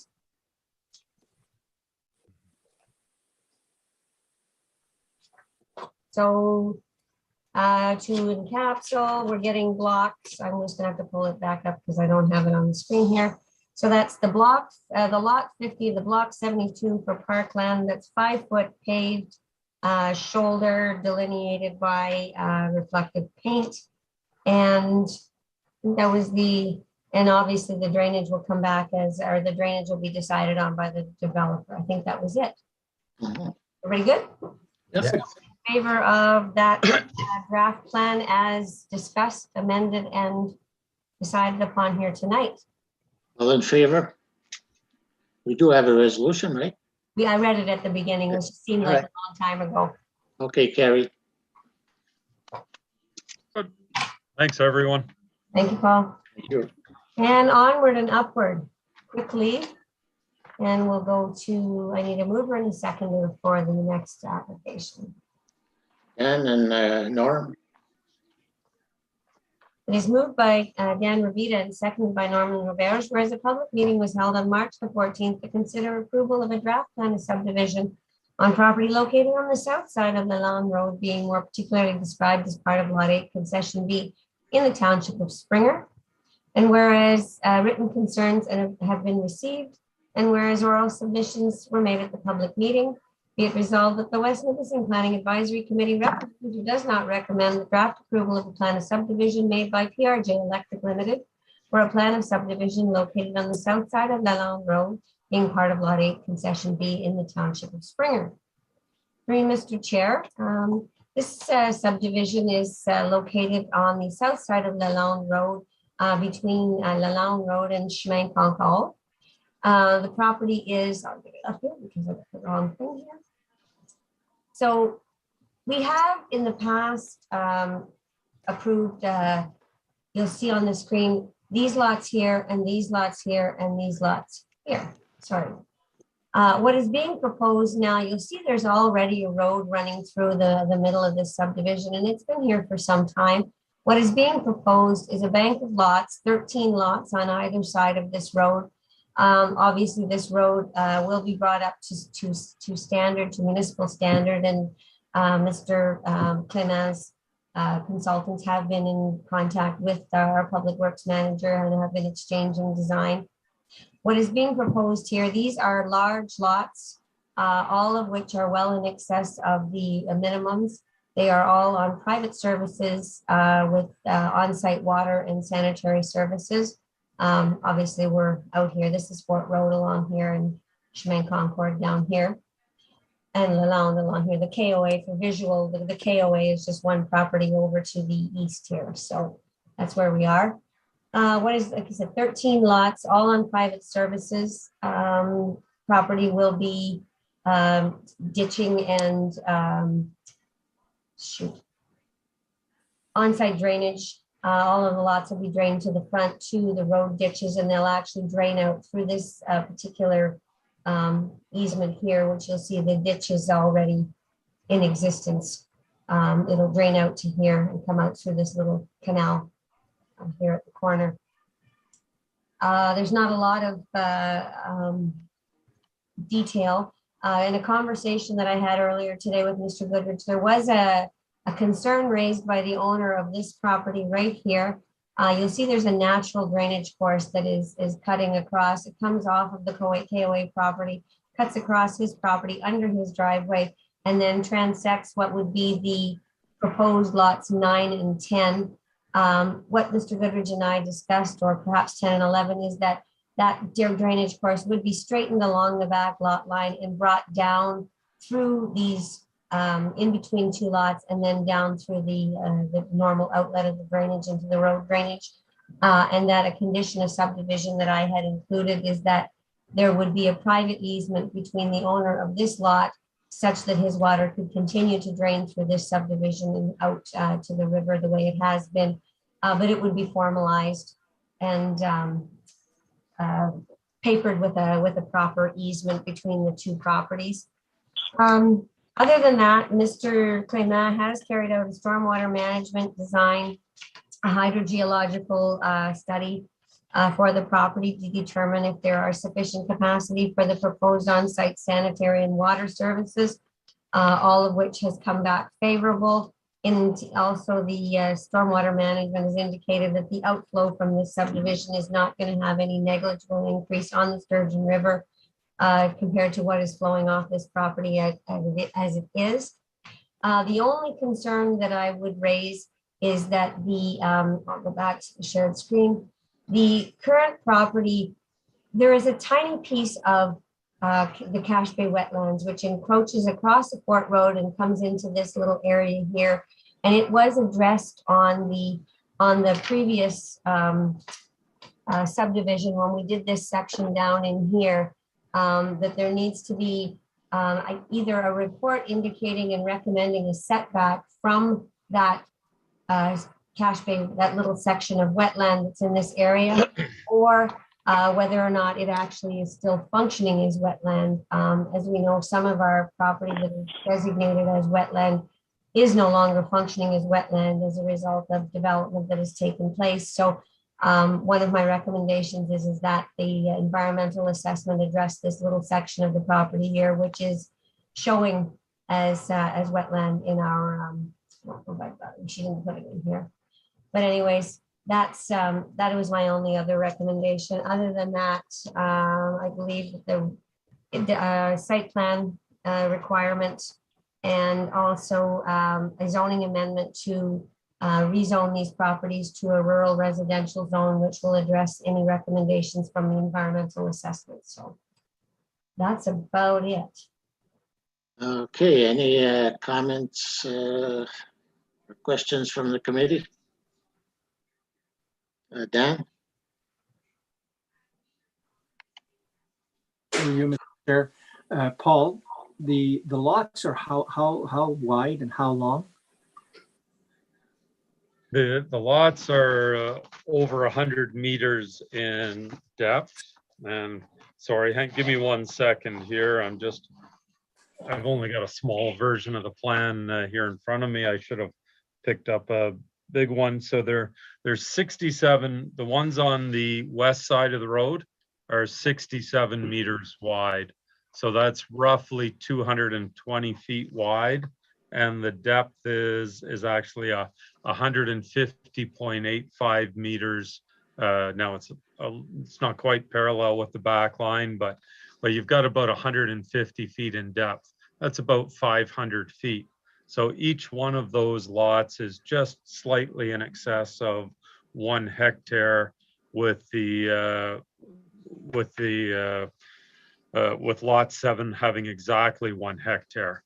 Now on the east side of the road, because we don't have quite the same depth, we widened out the lot width in order to get the minimum at least 1 hectare in size.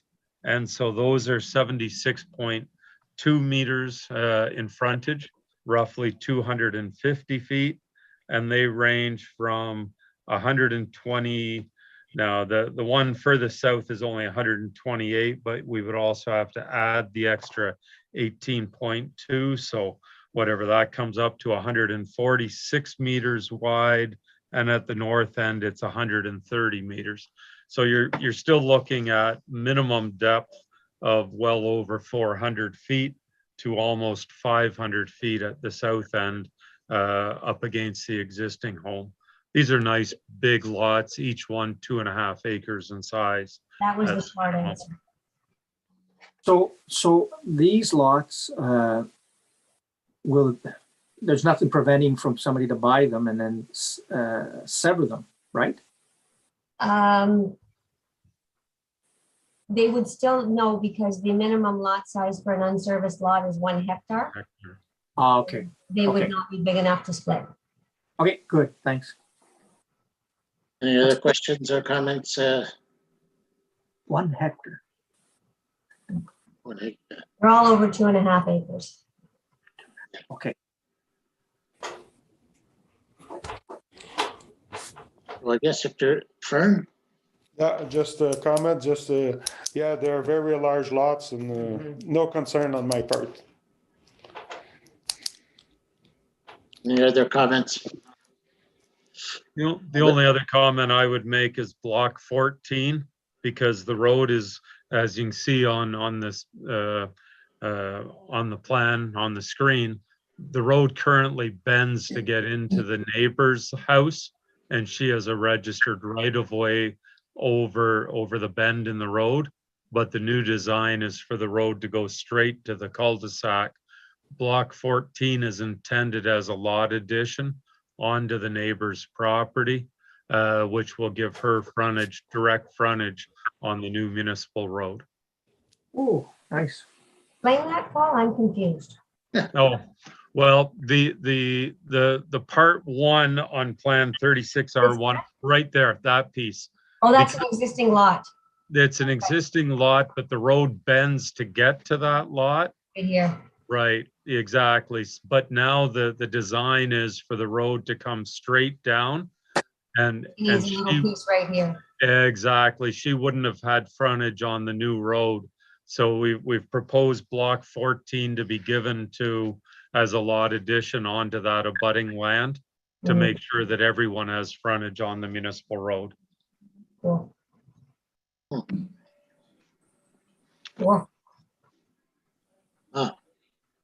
Any other questions or? There's no sidewalk proposed in this No, subdivision. don't go there. Are aware of that. The nearest sidewalk is at Young and Steeles.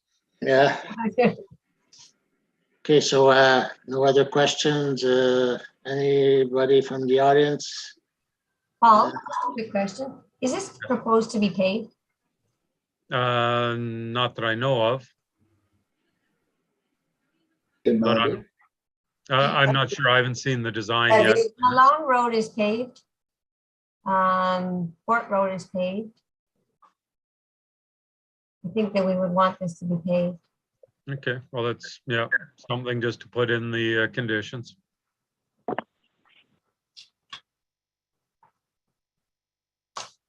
Can I, just a quick question, Mr. Yes, Chair, Joanne. the actual road that's there, Concord, is it paved or is it hard surfaced? Neither. Neither one. I think it's just gravel.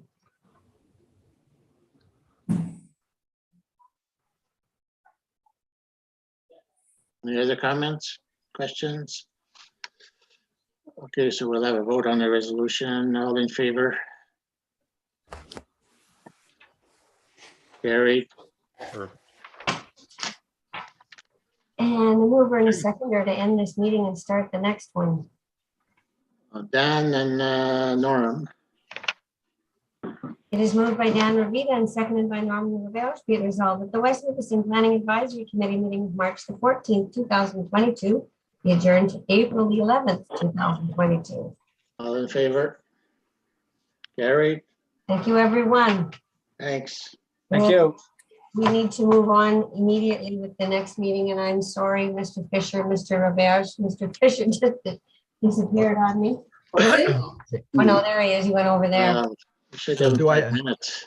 Do I start? 5 minutes? Yeah. Okay, 5 minutes. He's red right now. You better give him a little cigarette there. 5 minutes. Okay, thank you. Thank you.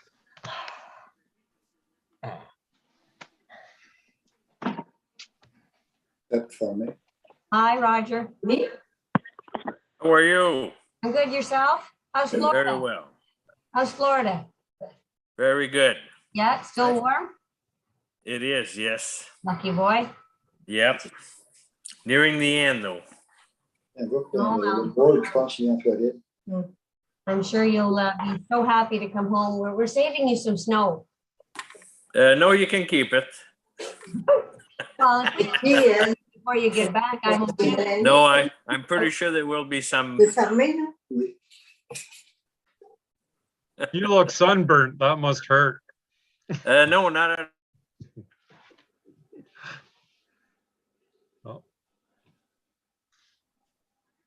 No, Roger, I just muted you by accident. Okay, can I just ask a question before I leave? The last resolution for the subdivision, did we approve that? Did we add that the roads need to be paved, asphalt or hard surfaced or gravel? I think we agreed on some kind of hard surface, not gravel. Okay, okay. I was just curious because that's why I had asked the question for Concord, if it was just gravel. And then we voted on the subdivision, so, okay, Unless I fine. was wrong, I'll speak with Mr. Roger, I don't know how to unmute you. I muted you by accident and I don't know how to make it stop. It's just, I really don't even think like Monsieur Clement understood what we voted on because I wasn't clear myself. Just a comment. I know the meeting is done. Yeah, no, Paul, Yep. I don't have the design here in my hands. Do you know offhand what was intended? Honestly, I haven't seen Sig's engineering design for the road yet. All I had was the widths that he needed and the ditching. I'd just be surprised that Sean wouldn't have requested a hard surface. Okay, so I guess we had a little break. Everybody ready to resume? Oh, yeah, there's I know pavement. some people have been waiting for Yes. 45 The minutes. design says pavement. Yeah, well, that's what we agreed on, I think. Yeah, the design, Yeah. the design includes pavement. Yeah, Okay, Oh, it's already been designed that way. Okay, good. okay, so if everybody is in accord, you ready, Madame Melanie? I certainly am. Hang on just a Okay, second. I I'll gotta- call this meeting to order. Any declaration of pecuniary interest? Hearing none, if some comes to your attention during the meeting, please declare before we carry on. Now, approval of the agenda. Do you have a resolution? I do. Mover and a seconder, please. Roger? And Dennis? Yes. It is moved by Roger Gagnon and seconded by Denis Senecal. Be it resolved that the agenda for the West Nipissing Committee of Adjustment meeting on March the 14th, 2022 be adopted as presented. Any comments or, okay, everybody in agreement? Carried. We'll go on to the minutes of February 14. Proposer and seconder, please. Chris and Dennis. It is moved by Chris Fisher and seconded by Denis Senecal. Be it resolved that the minutes of the Committee of Adjustment meeting held on the 14th of February, 2022 be adopted as presented. Okay, everybody in favor? Carried. Okay, before we go on to the consent and various application, I'd like to advise people in the audience. The process is as follows. The municipal planner present the application. If there's a consultant, he does provide further explanation on it. The members of the panel members will discuss the issues, and then it's open to the floor. Please state your name and address, because to protect your future right to appeal or notification on this process, you have to be recorded at this meeting. So the municipal planner require this information to protect your rights for further appeal. Anybody that has a hard time understanding English and wants a translation in French or can address it, this panel in French, we will accommodate and provide the proper translation, because we want to make sure that everybody fully understand the process and know why we've made certain decision. So without further ado, I'll start with the C-1522. Please, do you have a motion on the floor? Mover and a seconder, please. Denis? Roger and Fern. It is moved by Roger Gagnon and seconded by Fern Pellerin that a consent application made by Carmel McDonald and Gregory Cadet for the creation of a new lot on Pine Poultry Road in Warren, being the north half of Lot 8, Concession 1 in the township of Hugo. Through you, Mr. Chair. Yes. This is a fairly straightforward application. I'm just going to go down there. This is a big property, 180 acres. Is that right, Paul? About 160, pretty close. 160 acres on Pine Poultry Road, and the proposal is to divide it in half. We got 80 acres on one side and 79 and a half on the other side, all on Pine Poultry Road. Very straightforward. I don't think there's any problem because in that area, most farmers are already 80 acre at the original division. So, so any question or comments? Hearing none, I'll call to a vote. Everybody in favor as presented. Could I see everybody there? I don't see anybody. Sorry. No problem. Oh, there. Okay, all in favor, carried. We'll go on to C 1622, please. And mover and a seconder. Roger. Roger and Mr. Fisher. Moved by Roger Gagnon and seconded by Chris Fisher that a consent application made by Moose Point Cottages Limited for the creation of a new lot at 207 New Moose Point Road, Crystal Falls, being part of Lot 10, Concession 5, and part of location CL 17458, all in the township of Grant. Through you, Mr. Chair, this is the second half of the application which we had at the previous meeting. The intention here is to sever out this lot. As you'll see, this was all one big tourist camp. Last year, Mr. St. Jacques severed out this camp. And the intention is to sever out these two cottages. And this is an accessory structure, retaining this land over here and this land over here. There was a concurrent application to rezone because this lot is less than the minimums required. In addition, there is two cabins on this property where normally one is the minimum, and we're a little short on the side yard over here. So the concurrent zoning amendment will address the lot size and the lot standard, which are currently deficient. For those of you who are on the Committee of Adjustment, a couple of years ago, you'll recall that we heard a minor variance application from Mr. St. Jacques at the time where he legalized the location of all of these non-complying cottages, but now decided not to continue with the lodge for all of them and is actually separating them and selling them out as standalone building lots. So they need to be rezoned as residential. So that's where we are. So that's the Okay. purpose. That's So that. I think all the members are aware of all the details of this application, except Mr. Gagnon. Would Mr. Gagnon add further question on this issue? I do remember this, the severance, but is that a hydro line going in the center across the bottom?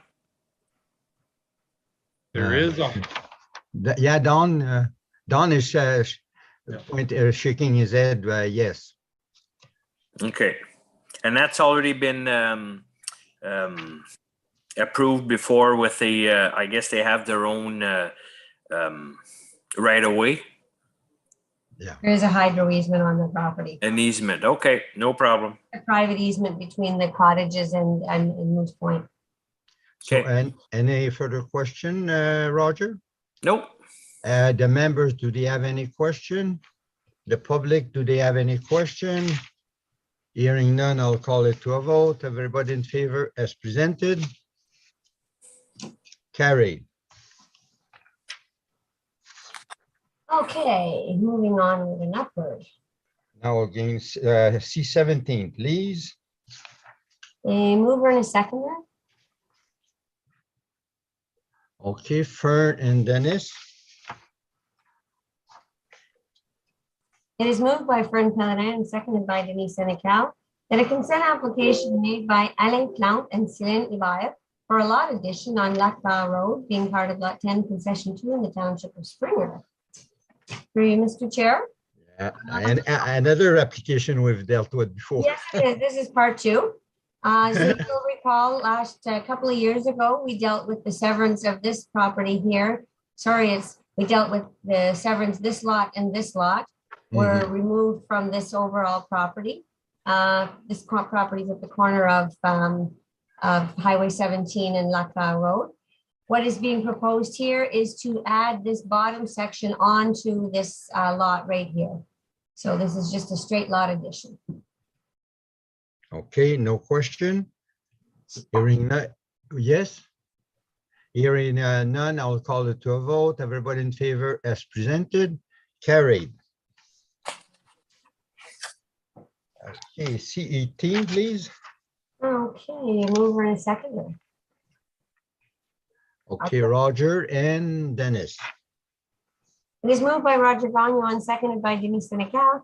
The consent application made by Martin Poitras for the creation of a new lot at 155 Levert Drive in Sturgeon Falls. And Mr. Chair, again, not a very complicated sugar. With that wrong button. What is being proposed here is a new lot this is the property. It's a big lot on Levert Drive. And what is being proposed is to take out a 1 hectare lot, which would be right next door to this property here, right here on the edge of the property. This is what's being retained.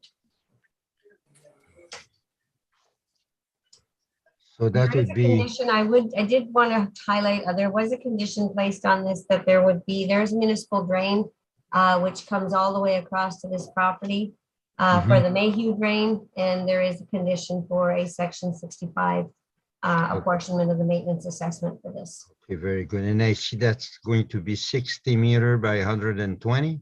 That's correct. So it does meet the minimum requirement for that zoning area, right?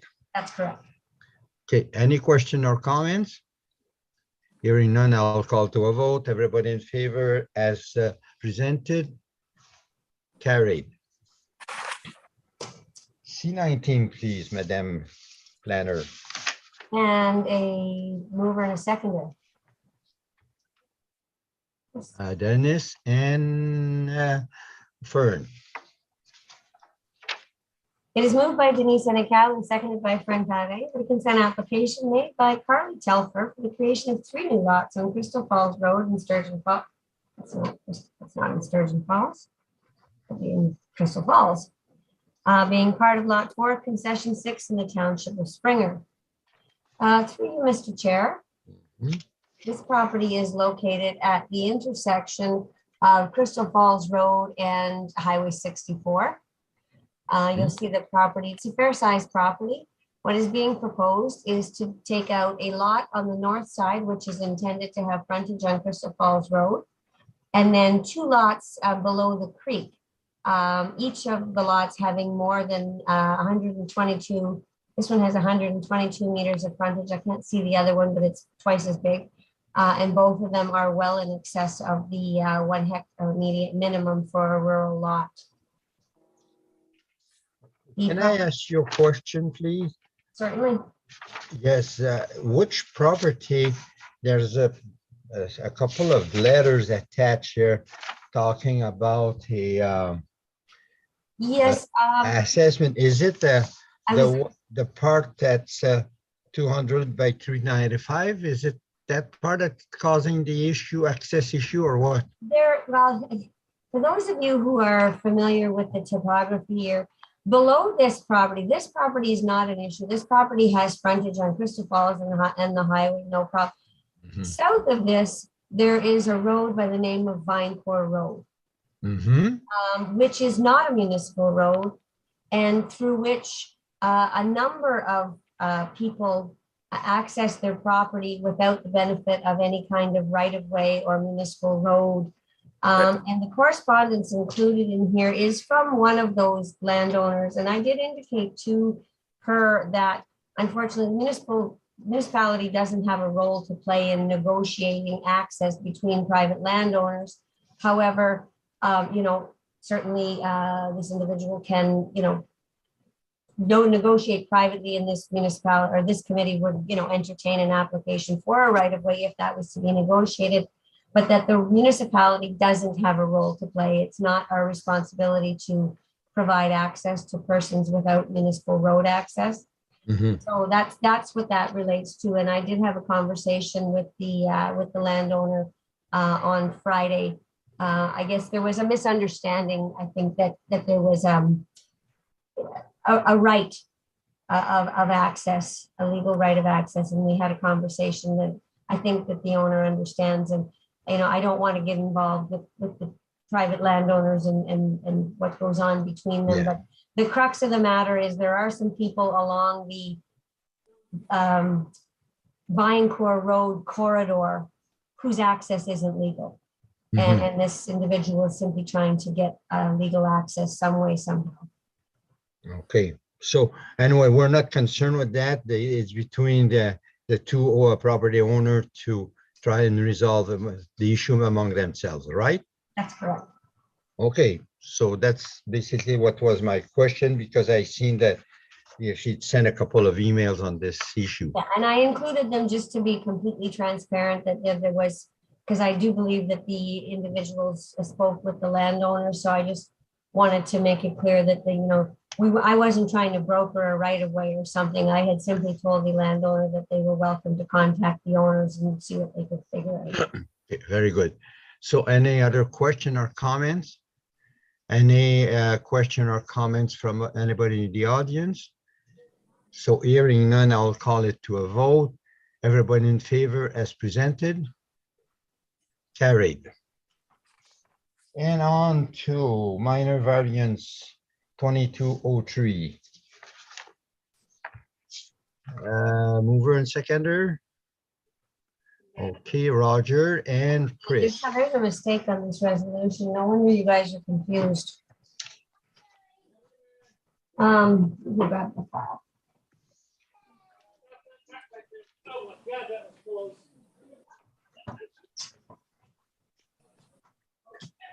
Oh, maybe not.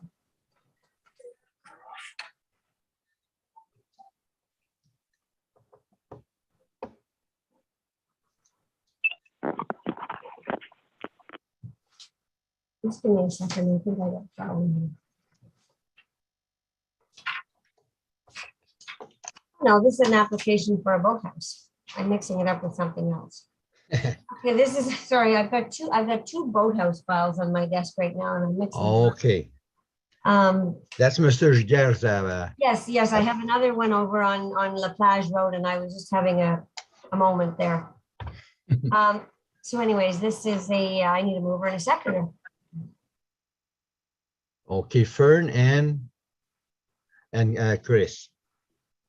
It is moved by Fern Pellerin and seconded by Chris Fisher that a minor variance application made by Franchidire for property located at 90 Pellerin Road, being part of Lot 6, Concession C, being Part 4, NR 902 in the Township of Caldwell. Purpose and effect of the application is to reduce the front yard setback from 18 meters to 10 meters for a proposed addition to an existing cottage, and to recognize an existing side yard of 0.83 meters and to recognize the existing side yard setback for an existing boathouse. So for you, Mr. Chair, this is a kind of a funny situation. I'll just go to the screen so it's easier for me to talk. You'll see on the screen, we have an existing property and there's an existing boathouse down here. So the first issue is to legalize the side yard setback for the existing dwelling and the side yard setback for this boathouse, because a boathouse is supposed to have a minimum 4 meters setback, 4 meter setback from the side yard, which we don't have. So that's that purpose. The other purpose here is we wish to extend this cottage. There's a small cottage on the property now, and they wish to extend the cottage, which will reduce the minimum front yard setback from 18 meters down to 10 meters for the addition. Now, the addition basically takes up the same space as the previous deck did on the existing cottage. So there's not a great deal of change in the actual footprint. What the change is here is in the actual front wall will now be 10 meters from the water. So this application is to resolve two existing issue that got created quite a few years ago, and to try and enlarge the existing building. That's correct. I don't see any problem with that. Any comments from any members? Any comments or question from the audience? Hearing none, I'll call it to vote to be approved as presented. Everybody in favor? Carried. Now I think we come to that point in the agenda, which is called number 6, adjournment. Everybody ready to set a date in April? Yes, Madame Claire, what are we looking at? I was just looking that there's people still on the screen. I was wondering if there was anybody who had questions. I did ask and nobody, did I miss anybody? No, nobody raised any comments or asked any question. Beautiful. We were whizzing along here and I thought we might have. Oh, no, I know I'm pushing to go fast, but I'm keeping track of the screen. I have a long enough break in between the meetings. I have to go for a smoke break soon there. That's what I figured. It's a health break. Let's see. So mover and a seconder to go home. Okay, I mean, all the hands are up. Pick two. Okay, let's go with Chris and Fern. It is moved by Chris Fisher and seconded by Fern Pellenet. Be it resolved that the West Nipissing Committee of Adjustment meeting is adjourned to April the 11th, 2022. Everybody in favor, I guess. Carried. Good evening and see you in April. Don, Good night. I have known you for how long? I've never seen you without a hat on in all the years I've known you. Yes, I thought it was glued to your head. yes, I do have hair.